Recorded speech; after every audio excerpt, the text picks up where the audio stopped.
Hello students, welcome to BM academy. আমরা যে অধ্যায়টা পড়ছি সেটা হচ্ছে HCl H2SO4 এবং নাইট্রিক অ্যাসিডের শিল্প প্রস্তুতি। তো আগের ভিডিওতে দেখবে HCl এর শিল্প প্রস্তুতি আমরা আলোচনা করেছি। তো আজকে আমরা আলোচনা করব H2SO4 এর শিল্প প্রস্তুতি। তাহলে HCl এর শিল্প প্রস্তুতি আমরা আলোচনা করেছি।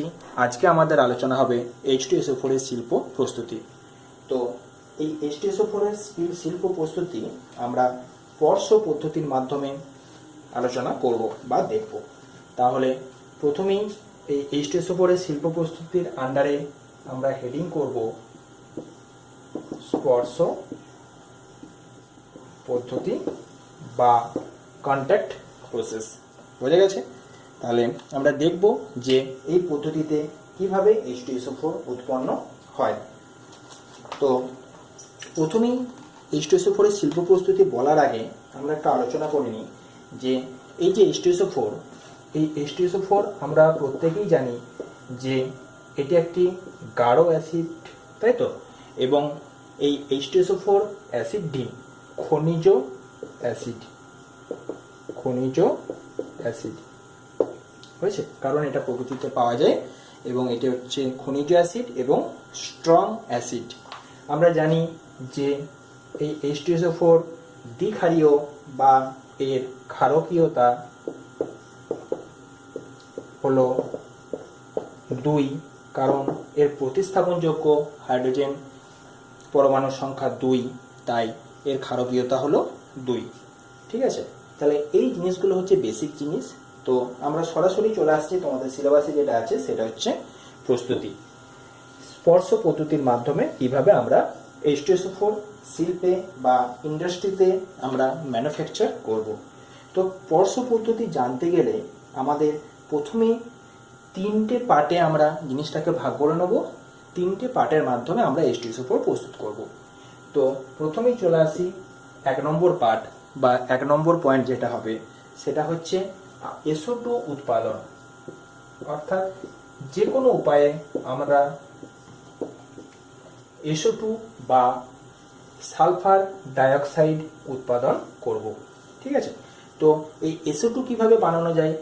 দেখো, এই SO2 বানানোর অনেক পদ্ধতি আছে। তো তার মধ্যে যদি আমরা সালফারকে অক্সিজেনের সাথে ডাইরেক্ট যুক্ত করি তাহলে সালফার ডাইঅক্সাইড গ্যাস উৎপন্ন হবে। আবার দেখবে বইয়েও দেখবে দেওয়া আছে যে FeS2 বা আয়রন পাইরাইটেসের সাথে যদি অক্সিজেন যুক্ত করি তাহলেও আমাদের উৎপন্ন হবে SO2 গ্যাস এবং Fe2O3। বোঝা গেল ব্যাপারটা? আচ্ছা, এই যে FeS2 আমরা লিখলাম এর নাম হলো আয়রন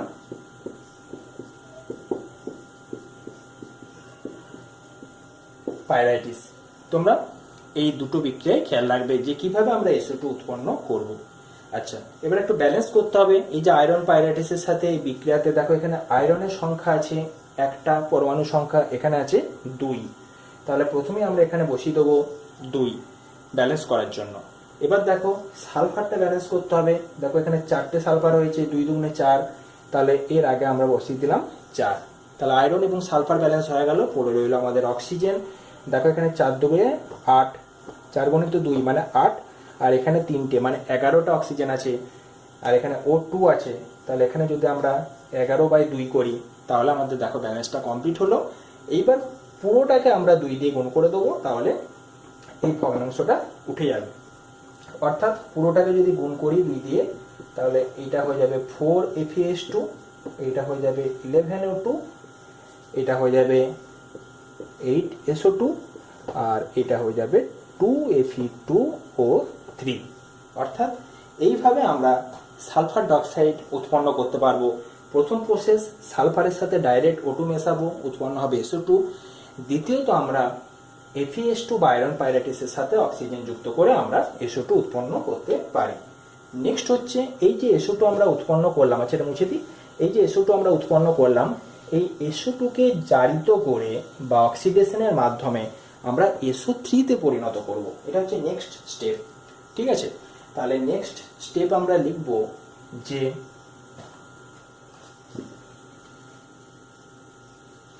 জারণের মাধ্যমে। লিখে রাখো, তাহলে তোমাদের বোঝার সুবিধা হবে। নেক্সট স্টেপ অর্থাৎ 2 নম্বর স্টেপ। 2 নম্বর স্টেপ হিসেবে আমরা লিখব জারণের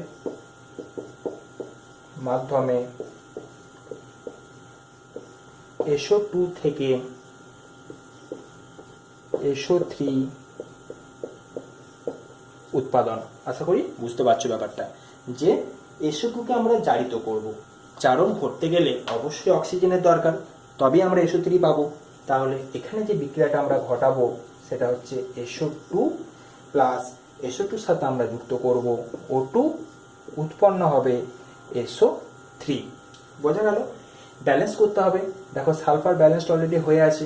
ঠিক আছে, তাহলে এই যে 2, এটা হচ্ছে 2, এখানে আছে 3, অর্থাৎ এখানে যদি আমরা এটা হাফ O2 বসিয়ে দিই তাহলে দেখো ব্যালেন্সটা হয়ে যাচ্ছে 2 আর হাফ ইন্টু 2 মানে হচ্ছে 1। তাহলে ব্যালেন্সটা কমপ্লিট হলো।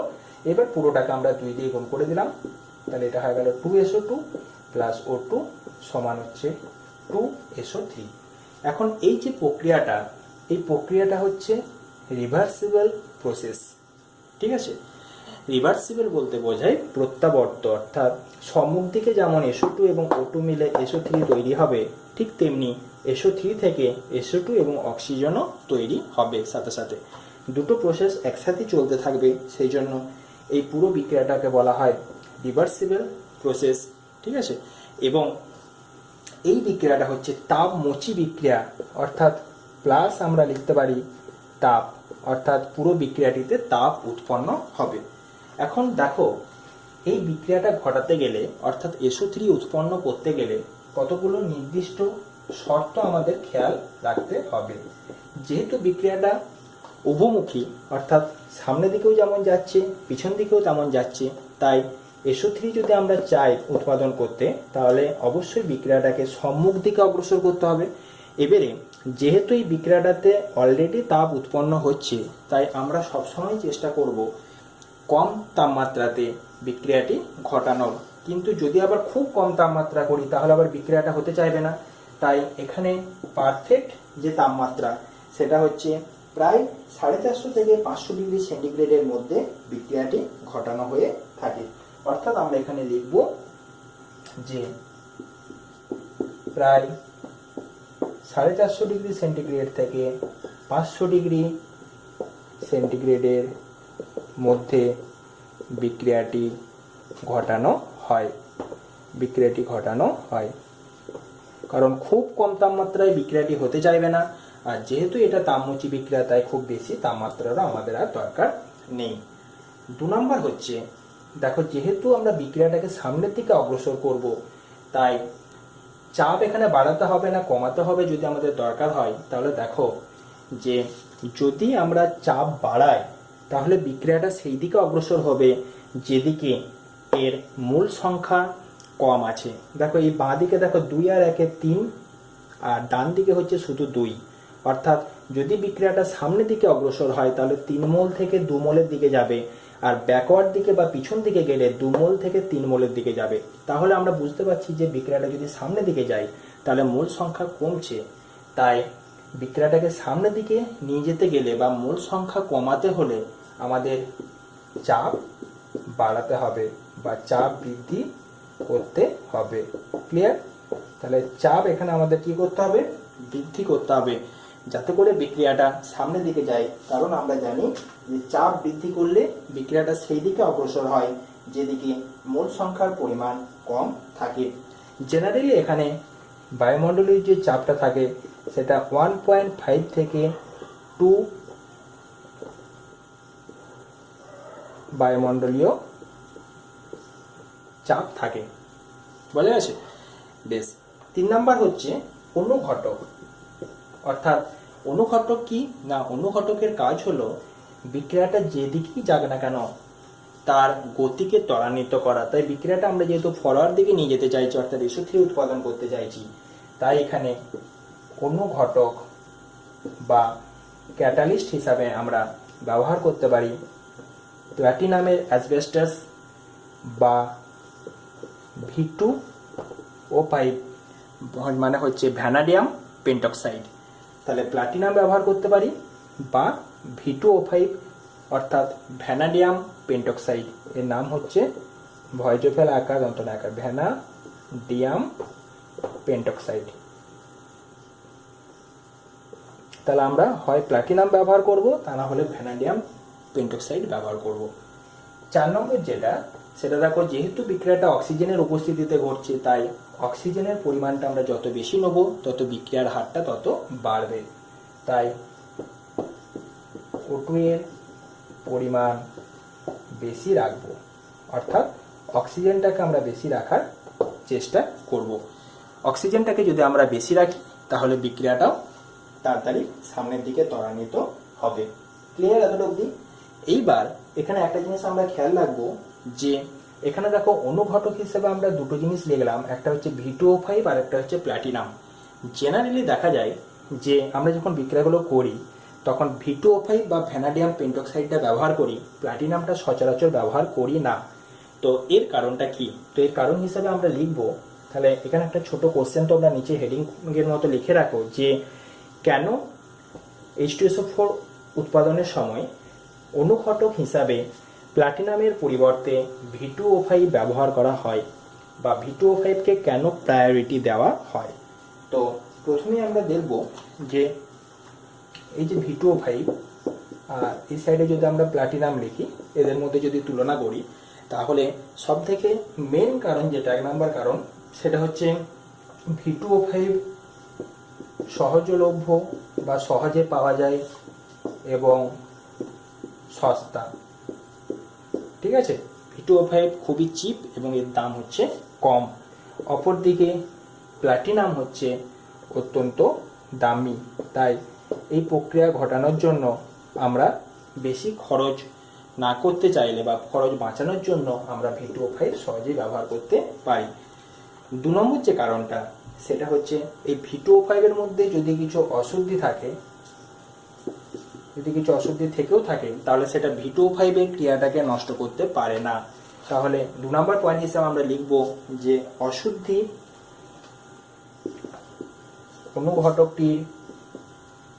অনুঘটকটির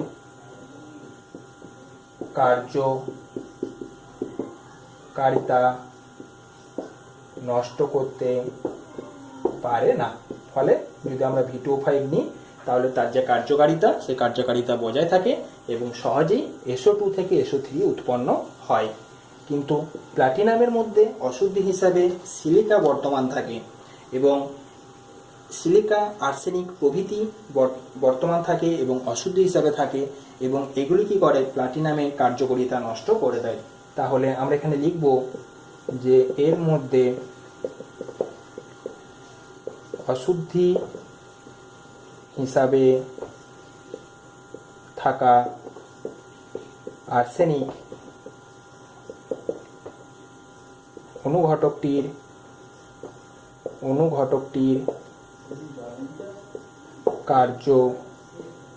কার্যকারিতা নষ্ট করে দেয়। বোঝা গেল ব্যাপারটা? তাহলে প্ল্যাটিনামের কার্যকারিতা এই অশুদ্ধির জন্য নষ্ট হয়ে যায় এবং প্ল্যাটিনাম তখন অনুঘটক বিষ রূপে কাজ করে এবং SO3 উৎপাদনে বাধা দেয়। এই দুটো কারণের জন্য V2O5কে আমরা প্রেফার করি প্ল্যাটিনামের তুলনায় H2SO4 এর শিল্প প্রস্তুতিতে। তাহলে দুটো পার্ট আমাদের হয়ে গেল। ফার্স্ট পার্ট ছিল আমাদের SO2 উৎপাদন, সেকেন্ড পার্ট ছিল SO2 থেকে আমরা SO3 উৎপাদন করলাম।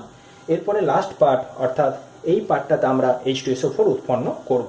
তাহলে 3 নম্বর হেডিং লেখো বা 3 নম্বর পার্ট লেখো, এই যে SO3, এই SO3 এর শোষণ। তাহলে ফার্স্ট পার্ট ছিল SO2 উৎপাদন, সেকেন্ড পার্ট ছিল SO3 উৎপাদন, আর 3 নাম্বার হচ্ছে SO3 এর শোষণ এবং H2SO4 উৎপাদন। তাহলে দেখো, যদি আমরা SO3-তে জল যোগ করি তাহলে তৈরি হবে H2SO4। তাহলে আমরা দেখো ডাইরেক্ট H2SO4 পেয়ে যাব। কিন্তু এই প্রক্রিয়াটি ডাইরেক্ট ঘটানো হয় না, অর্থাৎ SO3-কে ডাইরেক্ট জলে দ্রবীভূত করা হয় না। এর কারণ কি না, এর কারণ হলো 1 নাম্বার হচ্ছে SO3 কে যদি আমরা ডাইরেক্ট জলের মধ্যে দ্রবীভূত করি তাহলে এখানে প্রচুর পরিমাণ তাপ উৎপন্ন হয়। আর যদি প্রচুর পরিমাণ তাপ উৎপন্ন হয় তাহলে কি হতে পারে, বিস্ফোরণ ঘটতে পারে, ফলে বিস্ফোরণ ঘটতে পারে। এটা হলো 1 নাম্বার কারণ। আর 2 নাম্বার কারণ, SO3 এর জলের দ্রাব্যতা খুব কম। SO3 এর জলে দ্রাব্যতা, ঠিক আছে, খুব কম বা খুব একটা বেশি নয়, খুব একটা বেশি নয়, অর্থাৎ জলে খুব একটা এটা দ্রাব্য হয় না। ফলে SO3 কে সরাসরি জলের মধ্যে দ্রবীভূত করা হয় না বা জলে শোষিত করা হয় না। বোঝা গেছে? তাহলে SO3 এর শোষণটা কেমন ভাবে ঘটবে সেটা আমরা এবার দেখব। তাহলে যদি কোশ্চেন আসে যে SO3 কে কেন সরাসরি জলে দ্রবীভূত করা হয় না, সরাসরি করলে তো আমরা ডাইরেক্ট H2SO4 পেয়ে যেতাম। যেমন আমরা দেখতাম HCl গ্যাসকে সরাসরি জলে দ্রবীভূত করতাম, আমরা HCl অ্যাসিড পেতাম, কিন্তু এখানে আমরা করছি না। আমরা অ্যামোনিয়ার ক্ষেত্রে দেখেছি সরাসরি জলে দ্রবীভূত করা হয়, অ্যামোনিয়াম হাইড্রোক্সাইড উৎপন্ন হয়ে যায়, কিন্তু এটাকে কেন ডাইরেক্ট জলে দ্রবীভূত করা হয় না, তার দুটো কারণ। এক হচ্ছে প্রচুর তাপ উৎপন্ন হয় বিক্রিয়াটিতে, ঠিক আছে। 2 নাম্বার হচ্ছে কি না, এর দ্রাব্যতা জলে খুব একটা বেশি নয় বা জলে খুব একটা দ্রাব্য নয়। তো এই SO3 কে প্রথমে গাঢ় বা কনসেন্ট্রেট H2SO4 এর মধ্য দিয়ে চালনা করা হয়।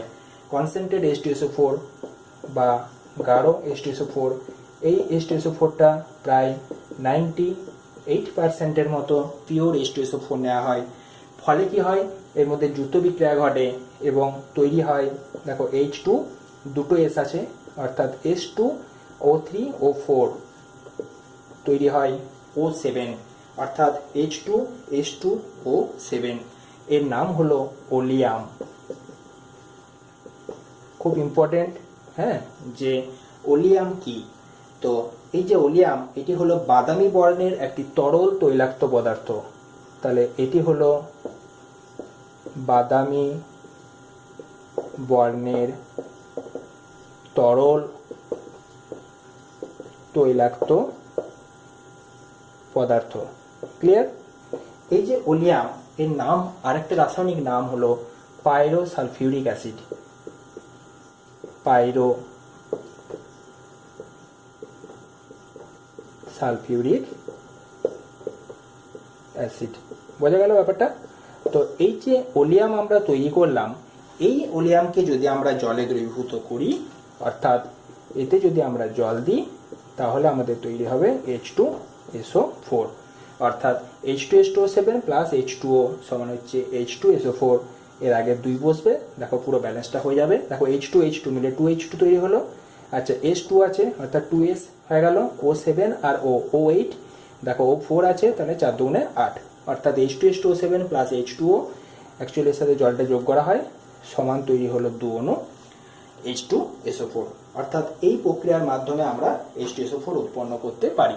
তাহলে পুরো যে বিক্রিয়াটা দাঁড়ালো, এখানে ফার্স্ট আমরা যেটা করলাম, S এর সাথে O2 যোগ করলাম, ঠিক আছে, তৈরি করলাম SO2, এবং SO2 তৈরি করার আরেকটা উপায় দেখলাম, আয়রন পাইরাইটিস থেকেও বিক্রিয়াটা ঘটাতে পারতাম। SO2 কে আমরা অক্সিজেনের সাথে যুক্ত করে তৈরি করলাম SO3, সেই SO3 থেকে আমরা প্রথমে বানিয়ে নিলাম H2H2O7, সেই H2H2O7 থেকে আমরা শেষে বানালাম H2SO4। এইভাবে পুরো বিক্রিয়াটা আমরা কমপ্লিট করলাম।